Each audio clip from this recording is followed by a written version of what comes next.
Okay, looks like everybody's here, and I'm sure we'll get some more people coming as we get going. But I'll get started.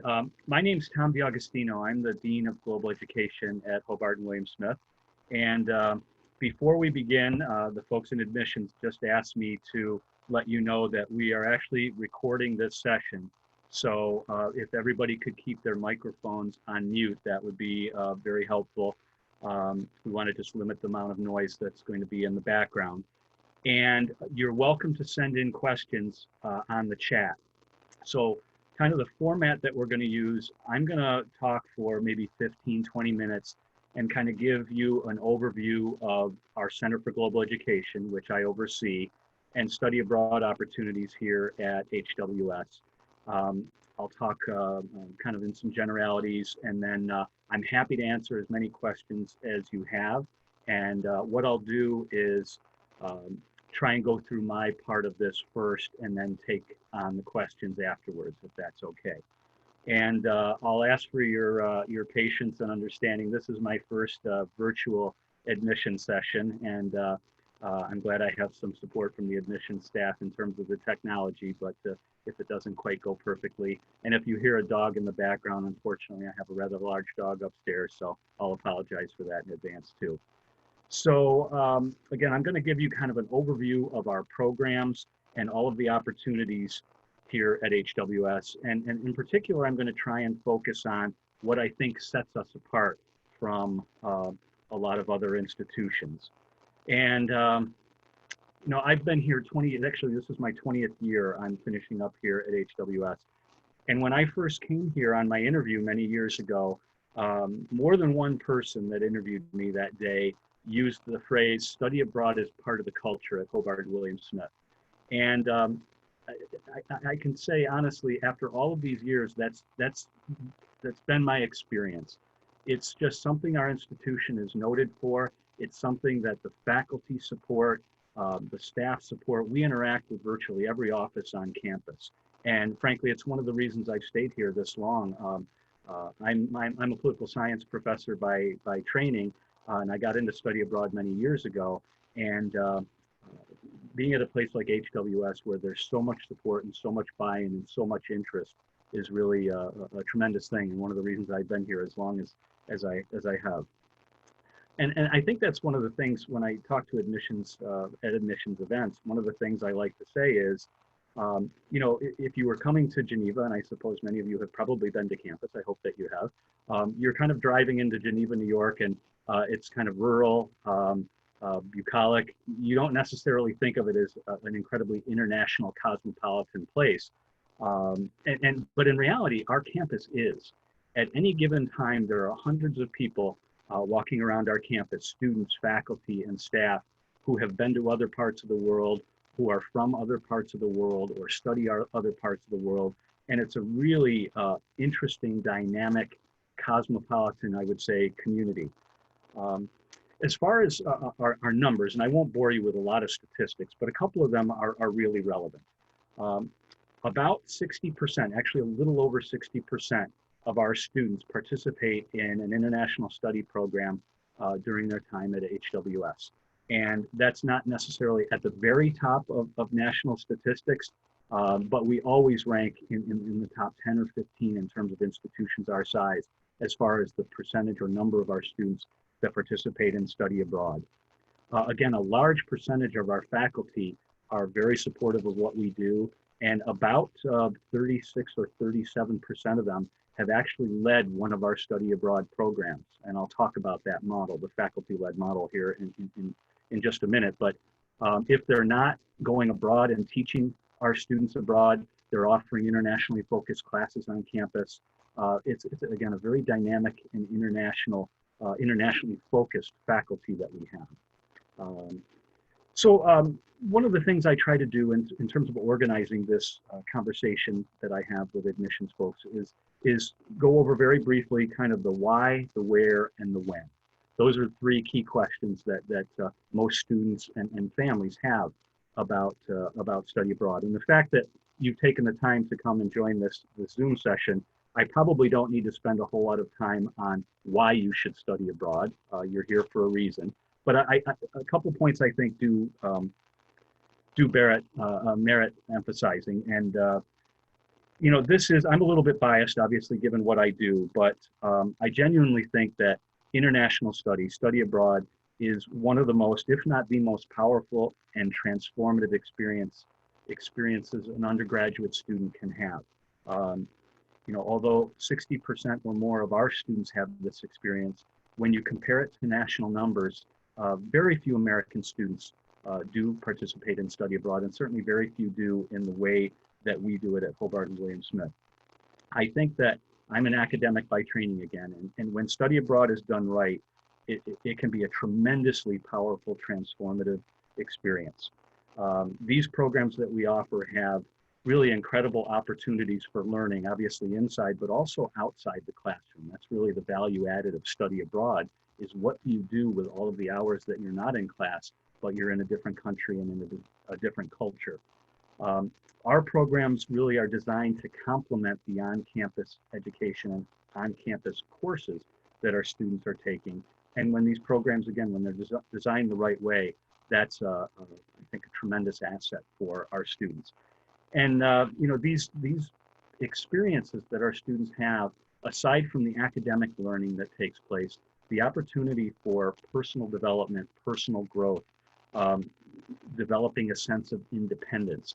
There just aren't other opportunities really for undergraduates to gain all of these skills and attributes in the way that they can through study abroad.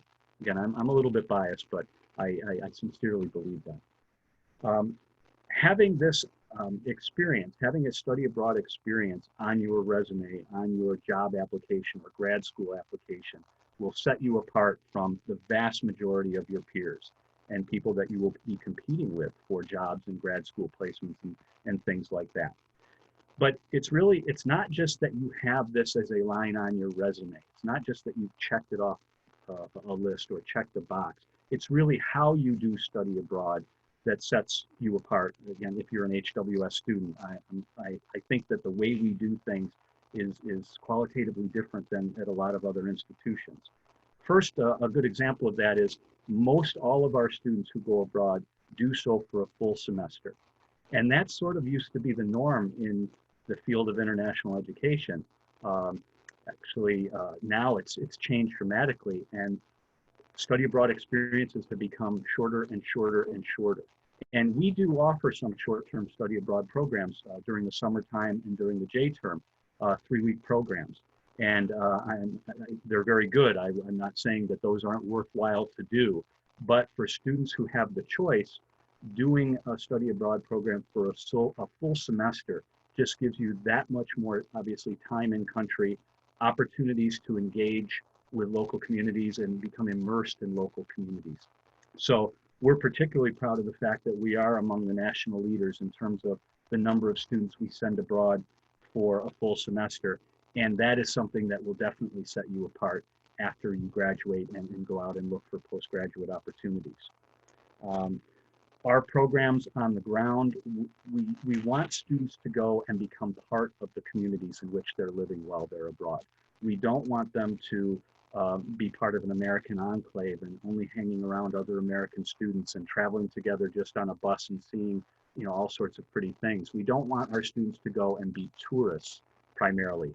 We want them to go and become immersed in those communities through things like their housing arrangements, integrated housing, for example, in homestays or in international or local student residences, through things like internships and community service placements.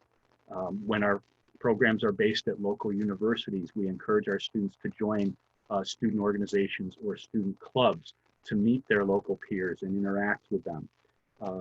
We offer opportunities for students to apply for small grants before they go to undertake special projects abroad that will bring them into communities in ways where they can learn from local people and interact with local people. That's something that's very important. Again, for us, the value added of study abroad really is what sort of opportunities are we offering students to again, be more than tourists, to put it that way. We really want students to have a depth of experience, and we want them to come back with meaningful stories about things that they did and people that they met. And certainly that's one of our objectives. So kind of the where do we have students go and study abroad? The simple answer is all around the world. We have about 50 different programs in, and it's always changing, so I use the about, but in over 30 different countries. And one of the things I'm particularly proud of is that almost half of our programs are outside of Western Europe. And I have to be very careful because we have many good programs in Western Europe. The reason I mention this is, although very few American students overall study abroad, the majority of them go to Western Europe and the majority of them go to the UK. And we have programs in the UK and they're very good programs. But in terms of being able to serve our students, we want to be able to offer a diversity of programs in terms of geographic location, curricular focus, because we have students and faculty with all sorts of different interests and areas of expertise. So I'm always asked, what are our most popular programs? And to some extent, it varies year by year, but we typically send a good number of students to Copenhagen, Denmark. There's a very unique program there that we work with. We have a large program every fall in Brisbane, Australia. That's a field science program that is very popular. Every semester we send students to Galway, Ireland. We have a popular program in Auckland, New Zealand, Ecuador and Peru, Argentina. We have programs in the Middle East and Africa, and also we have a unique program in Vietnam, in Asia. And we were one of the first institutions, in fact, the first American institution in the mid-90s after Vietnam opened up to establish a semester-long program there. And people are kind of surprised when I say Vietnam is one of our more popular programs, but we've had tremendous success with that. And in fact, just this week, we found one of our students, a student that participated in our Vietnam program this past fall, just received a Fulbright to return there next year to teach English. And I believe he is our 5th or 6th Fulbright to return to Vietnam. So kind of one of our unique locations, but also a popular one. I mentioned before about, I use the phrase faculty-led program, and that's something I wanted to mention very briefly. We have different models of programs, and the faculty-led program simply involves one of our faculty members or a faculty member from one of our partner institutions going with a group of students and spending the semester in a location, for example, Galway, Ireland, or Rome, Italy, are two of our faculty-led sites, where they will go and they will teach 1 or 2 courses and then kind of serve in an administrative role while students take the remainder of their courses or do an internship to a local institution. And that's a very popular model. I would say about a quarter of our programs are faculty-led programs, and we send a good number of students abroad that way each year. And it's particularly nice for students who maybe have forged a strong relationship with a faculty member on campus, and then that person is going abroad to lead a program, and oftentimes we'll take students that they've had in class before, for example. But by the same token, we also get students that will come into our office that will say, you know, I'm at a small school, I have great relationships with my faculty and my friends here, but for one semester, I want to try something really different. Instead of being at a small school in a kind of a smaller town, I want an independent experience at a large university. So kind of a second subset of programs that we offer are exchange or direct enrollment options at a number of partner institutions around the world. And we have these exchange programs in a variety of locations. You can check those out on our website if you've been there before. There's a list of all of our program locations, and you're welcome to go and check that out and get more detail about these individual programs. And then we have a third category of programs that are sort of a hybrid, where we work with affiliate partner organizations in different locations. And we don't send a faculty member per se, but those are kind of more what we would call traditional study abroad programs through, again, through partners with local institutions. So that gives you an idea kind of where we offer programs and sort of the structure of some of those programs. I've been speaking mainly about our semester programs, but as I mentioned before, we also offer a variety of short-term programs, and those vary every year.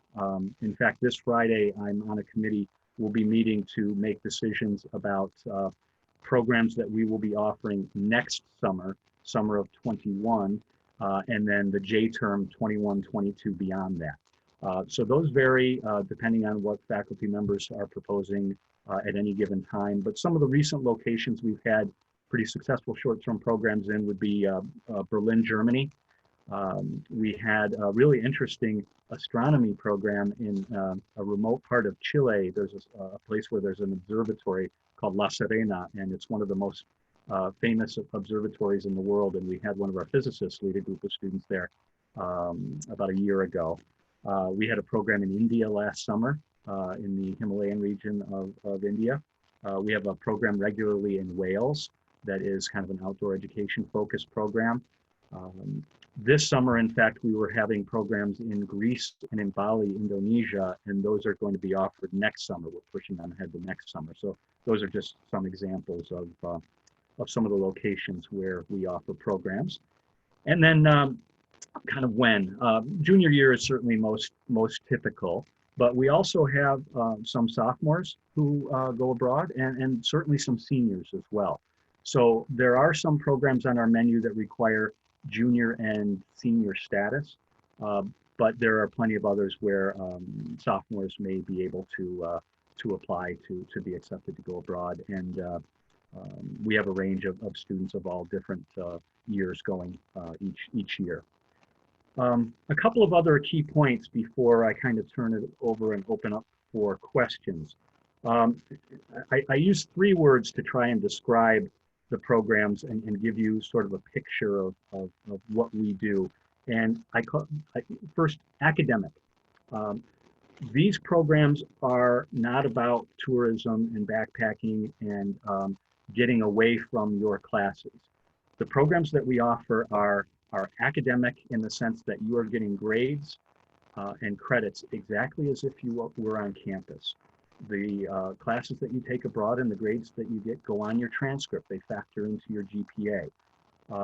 Rather than, well, I guess what I would say is we want students to find a program that meets their academic needs. That's the most significant criteria we look at when students apply to go abroad. Our programs are competitive. You have to apply and be reviewed and be accepted into a program. And the key thing we ask students to do is make an academic argument. Why is, for example, our program in Queensland, Australia, the best fit for you? How will it help you make progress towards graduation? How will those classes fit into your course of study? So these are things, and for parents that may be listening, this is very important. Study abroad in the way that we do it does not get students behind. They don't have to spend an extra semester or 2 semesters in school in order to graduate, because all of these credits and grades are part of what they're doing towards our degree. They're accepted exactly as if the classes were done on campus.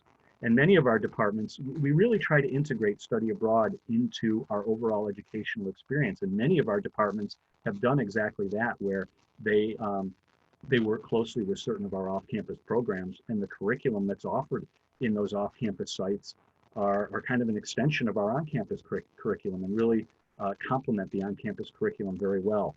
Our bio department has done this, for example, with our program in Queensland, Australia. Our art and architecture department has done this with our program in Rome, and our language departments obviously have done this, and so on. So very important that these are academic programs.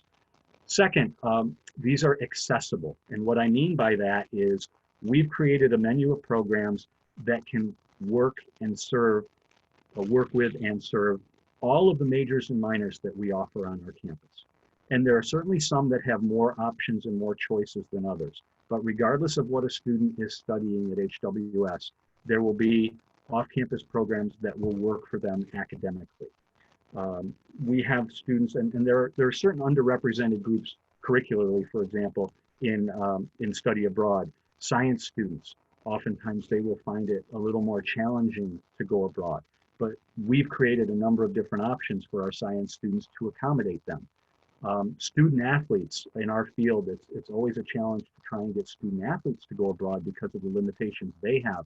But in fact, we do extremely well getting our student athletes to go abroad, not just for short-term programs, but oftentimes for semester programs. So if any of you listening are student athletes, definitely talk to your coaches about this if you are interested. I talk with the coaches and athletic directors all the time, and we have a great relationship with them. Something I'm actually very proud of that we do so well. Pre-med students, we have opportunities for double majors. Basically, the point I want to make is that there shouldn't be significant barriers to students finding opportunities in our programs and on our menu. Finally, these programs are affordable. And what I mean by that specifically is I don't want people to think finances are a reason why they can't go abroad. We have a very generous financial aid policy. Simply what it means is all of the financial aid you receive to go to HWS counts if you go abroad, exactly as if you are on campus. The only thing we can't replicate, obviously, is if you work on campus. We can't employ you while you're abroad. But scholarships, loans, grants, anything else you get counts towards your study abroad program. There are also external and other internal sources of financial aid students can apply for to help out with things like visas or airline tickets and things of that nature. But the main point I want you to know is if you can be at HWS with a financial aid package that you may have, you can afford to do one of these programs. So finally, before I get to the questions, I see some of them coming in. I want to just mention to you how we are different. All schools will say that they do study abroad, and in some way, shape, or form, they do. But we have focused particularly, let me tell you a couple of things. One, I've already mentioned the percentage of our students that go abroad put us at or near the top of the national rankings. The number of our faculty that participate in our program certainly sets us apart from many other institutions. The diverse menu of programs and locations that we offer is another factor. And then the thing that I'm particularly proud of that we do differently than most other institutions is what we call pre-departure and reentry programming. And what I mean by that is we recruit students a full year in advance before they go abroad on one of our semester programs. So that gives us months of time to prepare the students for the experience. And this means things like taking prerequisite classes, talking to them about getting passports and visas and kind of the basic logistical stuff. But it also means things like the goal setting workshop we ask students to participate in, because we really want students to think about what they want to achieve in study abroad, beyond just, I want to have an amazing time with my friends, or I want to travel, all good things. But we really want students to think intentionally about goals that they want to accomplish, whether it's I want to develop my language skills, or I want to, whatever it might be, and then strategies of how to accomplish that. So one of my colleagues goes through and does goal setting workshops with all of our students. We do travel photography workshops. We just did one a week ago with our head photographer on campus, Kevin Colton, because a camera, or a phone with a camera now, is a great tool for students to use to meet people and obviously to document the experience that they have while they're abroad. And we want to encourage them to do that because it helps them to process and reflect on things in a deeper way than they might normally. We do peer orientation sessions. We have all sorts of international activities week after week during the semester. And our students that are getting ready to go, we encourage them to participate in those kinds of things so that they can meet students who have already been abroad and kind of gain insights and ideas from them. When the students get back to campus, it's one of the things where our field falls short largely in, how do I want to put it? We don't do enough as a field with students when they get back to campus. And this is something, since I've been at HWS, it's actually why I came to HWS originally. As an educator, students coming back from abroad have such tremendous opportunities to continue their learning, to continue to reflect on and think about their experiences, but they don't often have the space or opportunities to do that. So we've created a whole menu of programs and activities that students can participate in that help them do exactly that. Think about, process, reflect on, continue to learn from their experience. And the students that come back tell us that they desperately want to share their experiences with other students and with other people in our community, but they don't often have opportunities to do that, typically. but at HWS, we create all sorts of things. So we do bi-weekly, we call them global cafes, where students that have been abroad can come back and do a performance or a talk or a demonstration of some sort about their experience. We have students go out into local schools or to the local Boys and Girls Club to talk about what life is like in other parts of the world. I teach a reentry course with one of my colleagues called Continuing the Journey, and it's actually a credit-bearing course. But one of the things we do in there is we teach students something called digital storytelling, and it's basically how to make a short 2, 3, 4-minute film about their experience. And again, it's just a way to keep them connected with that experience, and something that's so very important. Not only does that benefit the student themselves, but it benefits our campus community because we have so much of this stuff going on. If you look at our events calendar, it's really amazing how internationally focused and all of the different events that are going on. And it helps to create that sense of international and globally focused community that I was talking about. And then finally, it's the best publicity that I can possibly have. And I did want to put a plug in for an event that you're welcome to join tomorrow night. In fact, it's at 6 o'clock. And I think the admissions folks can send you all the link. We're doing our annual travel photography contest, and we're doing it online for the first time, but there'll be online voting for some of the photos. We have different categories. We give out awards to students. We do a lot with photography, and we thought we would try and do this remotely this time around. But if any of you are interested, you're welcome to join us and participate. And the last thing I'll do, and I'll show you this, you won't get a great view of it, but we publish a journal in our office called the Aleph, a Journal of Global Perspectives. It's the only publication of its kind that I'm aware of, but students that have done photography or artwork or any sort of writing can contribute, can submit articles and things for submission. And it's a genuine publication, and it's just another opportunity for our students to kind of share their experiences with our community. So with that, let me take a look at some of the questions. There's a question about going abroad multiple times. So yes, it is a possibility, and I'll clarify what I mean by that. We offer, again, semester-long programs and short-term programs. So a student who has done a semester program can certainly apply to go and do a short-term program. We don't put any limitations on that. We've had students do a semester program and 1 or even 2 short-term programs during the J term or during the summer. No problem there. For students who want to apply, say if someone went abroad as a sophomore and did a semester program, if they wanted to apply again to do another semester program, it is possible to apply. We start those students on a wait list because we try to accommodate students who have not had a first experience yet before accommodating students that have already had a first semester long experience. So students would typically start on a wait list, and then as spaces open up, we do have a number of students that do 2 semester programs.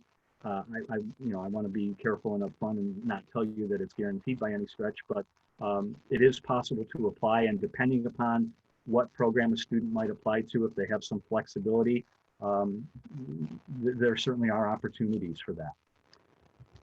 Okay, another question about studying in Japan. We do have a program in Hakone during the fall semester, and so the student has asked a question about approval of programs. So we have a menu of, again, about 50 different semester-long programs, and occasionally students will come to us and say, I'd like to apply to a program that's not on your menu. And there is a process that students go through. We call it the non-HWS program application process. Our preference certainly is for students to go on the programs that we have on our list, on our menu, because we have vetted those, we have visited them all, we have relationships with the people that run those programs. They meet our standards, and we are happy to accredit those. If there is a student who, essentially the threshold is a student applying to a non-HWS program would need to make the case that the programs that we offer on our menu do not meet their academic needs. And there's a process that, again, an application process that students go through. There's a committee that reviews those applications, and occasionally students are granted approval in that way. But again, we do try to, we have a diverse menu of programs where we believe we can accommodate most all of our students that way, but occasionally students will apply for non-HWS programs in that process that I was mentioning. A question about summer study abroad or short-term study abroad and how is that financed? That's a great question. I'm glad you brought that up. It works differently than the semester programs because the short-term programs in the summer and the J-term fall outside of regular financial aid cycles, basically. So those programs, we do not charge tuition for those programs. We basically charge program costs. We don't, although regular financial aid does not apply to those programs, we do have other sources of financial aid that's need-based financial aid that students can apply for.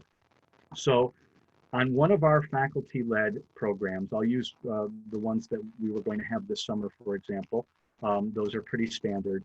The cost of those programs, not including airfare, the range is usually between $3,000 and $3,500 or so. Some of them will include more meals than others. They all vary a little bit depending upon what is available. But there's no tuition charged on top of that. So there are affiliate programs that we work with in the summer and during the J term. Those prices through partner organizations will vary to some extent, but for the programs that we offer that our faculty lead, you can think pretty much in that $3,000 to $3,500 range, and then airfare on top of that. I wish we had more financial aid to offer, but we do offer some pretty healthy aid for those types of programs. Another great question about planning, and this is something I usually try to talk to students and parents about. It's never too early to start planning, would be my kind of standard answer. And what I mean by that is, as soon as you are on campus in the fall, at your first meeting with your advisor, it's always a good thing to say, you know, one of the reasons I'm here, one of the things I'm really interested in is study abroad, and just put it on your advisor's radar. So many of our faculty either have led programs or certainly have worked with students who have gone abroad. They will be able to assist you with thinking about courses to take on campus, how to sequence them. It varies a lot by major, of course, where science students, for example, have kind of things more a little bit lockstep that they have to do. But I would start very early in the fall. Number one, let your advisors know. If you develop a good relationship with faculty members, and certainly hopefully you will, even if they're not your advisors, talk to them about it because they may have some experience that they can share with you. Another thing to do is talk to older students that you meet in class or in your residence halls or whatever the case may be. So many of them, basically almost 2 of every 3, will have gone abroad or will be planning to go abroad, and kind of pick their brain a little bit about it. And then I'll put a plug in for an event that we have every semester, about the second week of the semester. We call it our HWS Abroad General Information Session. And it's our recruitment session for programs the following year. So on September 8th, we actually already have the date set. There will be an event starting at 7:30 p.m. in the Vandervoort room, and it will be a recruitment session for programs that are offered in fall of 21.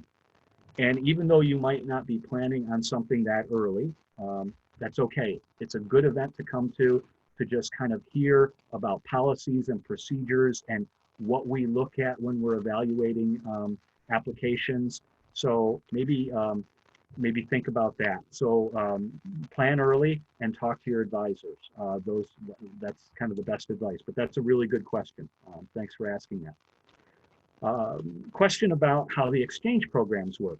So we have, oh gosh, how many is it now? Probably about 10, 12 different exchange programs, and they work just like a regular study abroad program in the sense that you would go and take classes, your credits and grades would transfer back, again, exactly as if you were here on campus. The exchange programs tend to be more independent in the sense that, and I'll use an example, we have a program in the Netherlands, in a small city in the south called Maastricht. It's one of our longest standing exchange programs. It's with the University of Maastricht, and they have a small English language liberal arts college called University College Maastricht. So our students apply to go there. There's usually in the exchange programs, it may be a single student in a given semester. It may be upwards of 3, 4, 5. It varies depending on how many slots we have available and obviously how many applications we get. But they're more independent in the sense that you are in effect enrolling for that semester in University College Maastricht, for example. You're not taking a leave or anything from HWS. You remain an HWS student. You're taking courses that we have approved in advance. You're getting financial aid just as if you were on campus, but you're going and enrolling there as if you were a local student. So you would take classes alongside the students there at UCM, and they have students from obviously the Netherlands, but Germany and other parts of Europe. And you would be, in effect, a student of theirs, able to join clubs and organizations and all of that while you're there. We have exchange students from all of these institutions on our campus, and you would be able, before you go abroad, to meet and interact with them and kind of go through a sort of an orientation almost with them. And then when you get there, you'll be very well prepared for your experience. And then when you get back to our campus, one of the nice things is that semester there will be students from that institution who are coming and studying at HWS, and you can kind of connect with them and be a resource for them. So hopefully that answers your question, but credits and grades work the same on an exchange as with our other programs. Okay, how do I see study abroad programs changing going forward? You know, it's funny, just before I jumped on this call, I was on a call with some of my counterparts at other institutions, and we were talking very much about this. And it's hard to know. I've been in the field for a long time. I've been doing this about 25 years, and none of us have ever experienced anything like this before. So I think things will be different in certain ways. There may be programs that, for example, in the fall that we can offer, but there may be programs that that we can't offer depending upon location. And there may be locations, frankly, that are not willing, in the fall at least, to open their borders. We're seeing that in Australia right now. We have a program that we offer each semester, an exchange program in Perth, Australia, and we can't send students there in the fall because Australia has, at least as of now, has not opened up its borders. So things are very much, we're playing it by ear, I guess is the best way to put it, and things are changing day to day. I wish I had a more concrete answer to give you. It's a really good question, and I guess the best thing I can do is just say this is exactly what we're grappling with in the field right now, because we just really don't know.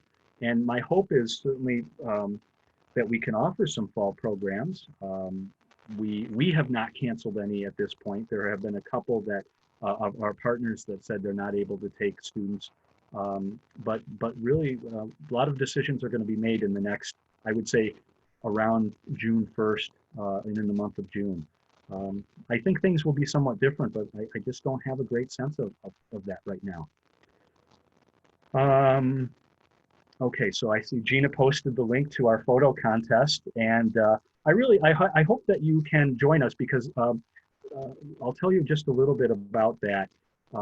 We normally have awards that we give out in a variety of different categories, one of which we call the People's Choice Award. And at our live event, when we do this on campus, people vote right there, and we announce all the winners, and the winners get a nice framed copy of their photos, and they get featured on our website on something called This Week in Photos. Some of you may have seen before. So tomorrow we're experimenting, and we're using a lot of new technology, but we're going to be doing online voting, kind of, I guess, American Idol style, if you will. And so certainly come and participate in that. But the other thing that's going to be featured that I think might be very interesting for you, we have, I think, 3 or 4 students who just returned from abroad, and one of our alums, actually, one of our former Fulbright winners, who spent a year in Taiwan after graduation on a Fulbright. They're going to be doing really brief presentations about special projects that they did while they were abroad. We have a couple of really cool small grant programs that students can apply to get funding to do, we call them special cultural projects abroad. And it may be the student who is our alum who went to Taiwan on a Fulbright. He got one of these grants to learn how to play a unique Chinese instrument when he was studying in Nanjing, China. One of the other students got a grant to do a sketch project. She's an architecture student and studied in Spain, and she did some unique sketching.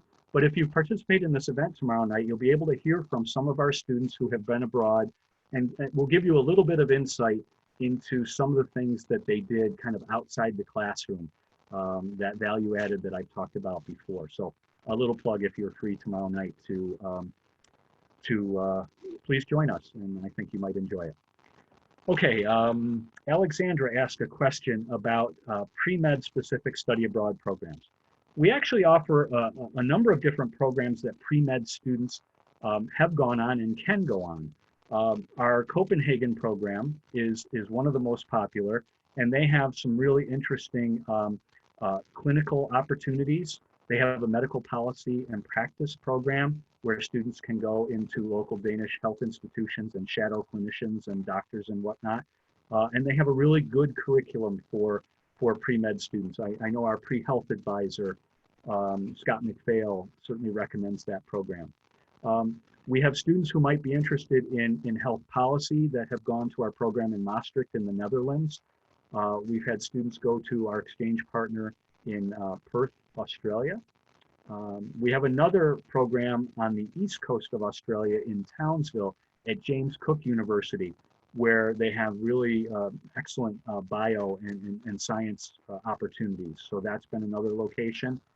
And then the program I mentioned in Queensland, Australia, it's a program designed for bio students, and it focuses a lot on environmental issues but students who are in pre-health that are doing bio, many of them have participated in that program as well. And that program is in cooperation with the University of Queensland.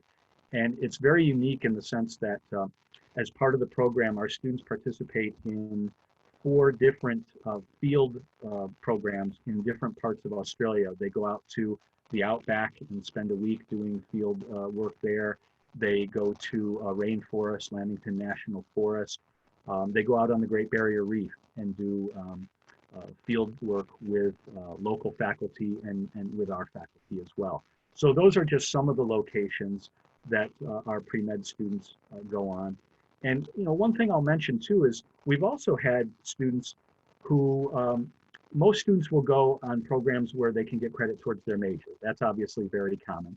But there are a lot of students that will say, I'm ahead in my major. I'd like to focus on my minor for a semester. And we'll have students who are doing very diverse sorts of things, bio and dance, for example.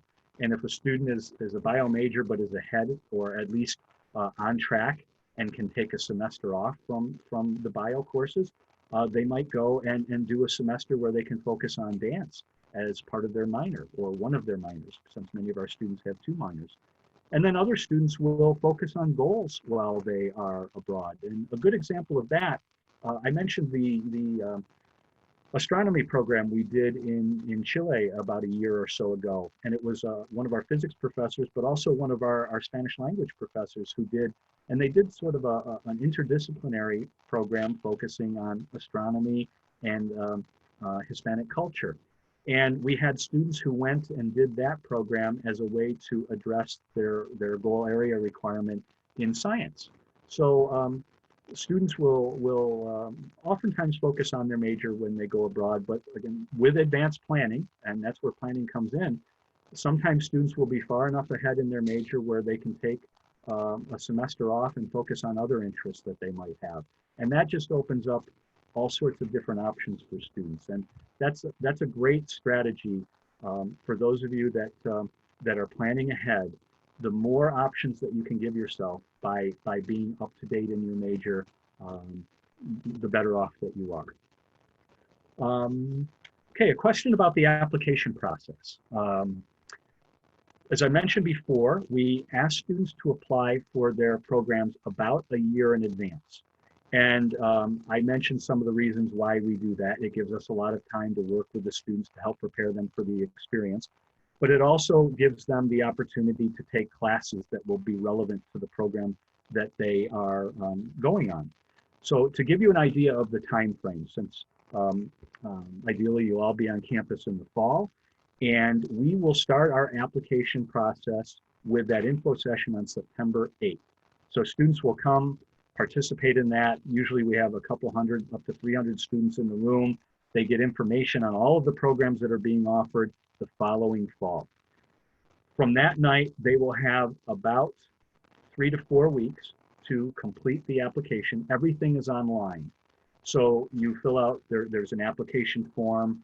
You're asked to write a couple of essays, one-page essays.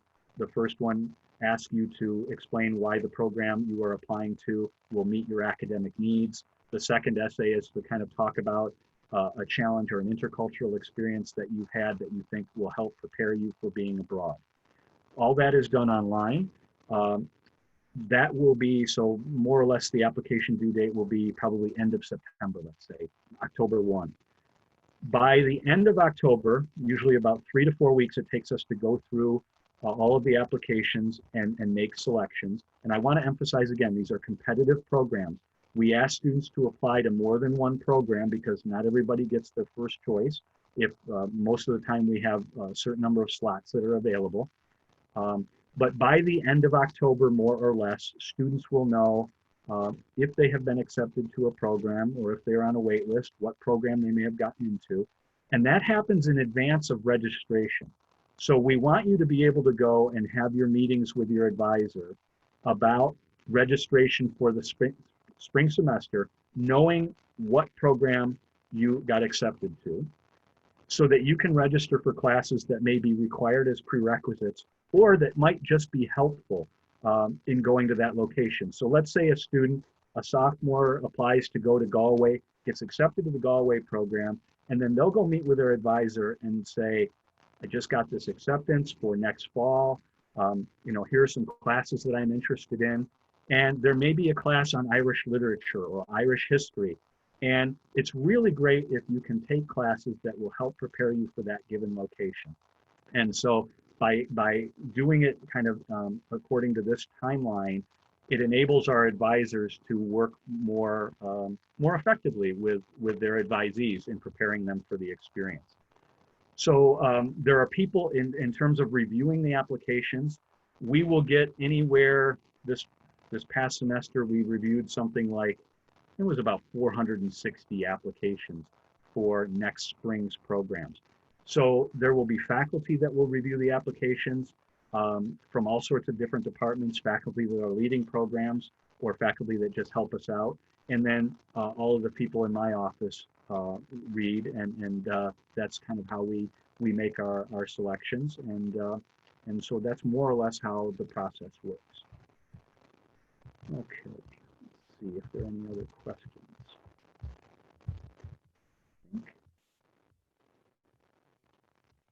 I think I got to all of them.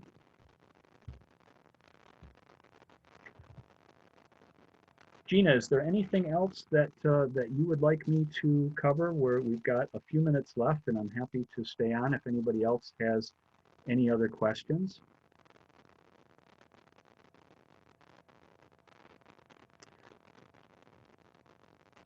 I guess I would close then. Well, let me tell you, if you do have questions after this, please feel free to send me an email, or you can. My email's all over the website, or you can get in touch with the folks that you know in admissions, and they can get questions to me. Certainly, if your parents, if they're listening and they might have questions, I'm happy to answer questions that way. Go to our website.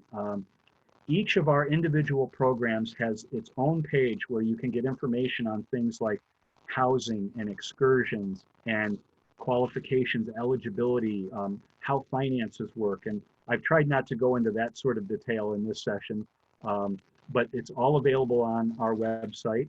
And there's information about all of the policies and procedures we use, and it's a great resource. So I would certainly encourage you to go there, and definitely don't hesitate to get in touch with us with any questions that you might have. And I hope that we will see you in the fall semester on campus. But other than that, I thank you for joining. Hopefully this wasn't too awkward a way of doing things, and I hope I answered your questions. Thanks very much.